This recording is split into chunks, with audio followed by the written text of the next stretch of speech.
Well, there are three main causes of cardiovascular diseases in the Philippines. The number one reason is smoking. Now, the number two reason is unhealthy diet. And the last reason is the lack of exercise. Cardiovascular diseases, according to the Department of Health and World Health Organization, are called right now non-communicable diseases. These are the following: stroke, number one, heart attack, cancer, chronic obstructive pulmonary disease or COPD, and diabetes. So these are the five main killers in the country, and for the last 2 decades, hindi siya nagbabago. And that is very alarming. Number two, magkano magpa-angioplasty? Magpa-bypass. How many of my patients here may stroke, hindi papasok si wife, hindi papasok si husband? Double whammy. May sakit na si patient, wala pang sweldo. And the worst thing, those who are afflicted with non-communicable disease, wala silang pang hospital, wala silang pang check-up, wala kang pambili ng gamot. Very expensive to get sick right now in the hospital. The cost of medicines have gone into orbit. Mahal. Your family's life will become miserable. So, an ounce of prevention is better than a pound of cure.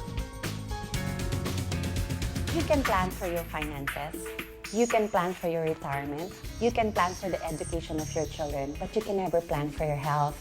Health Max is a health plan that provides coverage until age 100 so that you get the funds that you will be needing for necessary treatment in case you are diagnosed with a critical illness. Right now, most people die before reaching the age of 60. Particularly, this generation are dying because of non-communicable diseases. Hindi nakakaabot.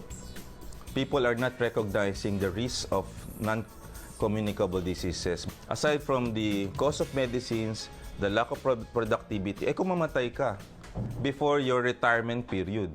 Health Max is a very affordable plan. For example, a female who is 26-year-old can avail of the 1 million insurance coverage for only 1,800 per month. The maximum coverage of Health Max is 10 million pesos, and the lowest coverage is 1 million pesos. So if you get sick, you have funds.